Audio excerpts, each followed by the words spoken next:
Bonjour à tous. Le pape François est arrivé à Bangui, capitale de la République de Centrafrique. Une visite évidemment sous haute sécurité. On le sait, les violences entre les milices ont fait plus de 6000 morts au cours des 3 dernières années. Ici, il y a tout un contingent de l'ONU, des casques bleus. Ils sont 12 000.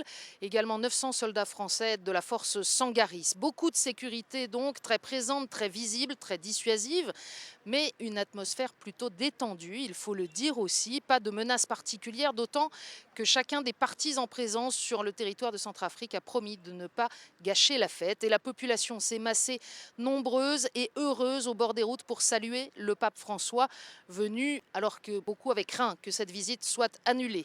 Du reste, la présidente de transition aussi, Catherine Samba-Panza, qui a souligné que la présence de François est une victoire de la foi sur la peur. Vous venez témoigner votre compassion à un peuple tenaillé par la haine et l'esprit de vengeance, mais qui malgré tout n'a pas perdu la foi, a-t-elle dit. Et au nom de cette foi, je veux implorer à travers vous la miséricorde de Dieu. La présidente qui, dans un discours très fort, très spirituel, a elle-même demandé pardon au nom de tous pour les abominations commises par des gens qui se disent croyants.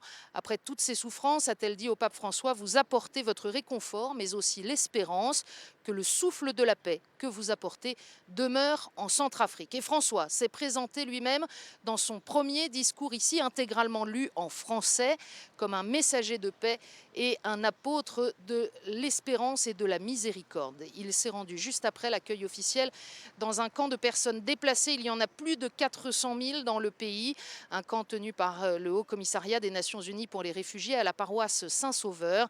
Et là, le pape a pris le temps de saluer chacun, en particulier les enfants se rendant disponibles. Le pape qui les a invités à répéter après lui, nous sommes tous frères. Et c'est bien sur l'unité de la Centrafrique, au-delà des divisions religieuses, ethniques ou entre partis, que le pape a invité à réfléchir. François, qui cet après-midi va à la rencontre des protestants évangéliques avant de se rendre à la cathédrale, où il a choisi d'ouvrir en avance la porte sainte du jubilé de la miséricorde. Ce sera à suivre en direct sur KTO à 17 h.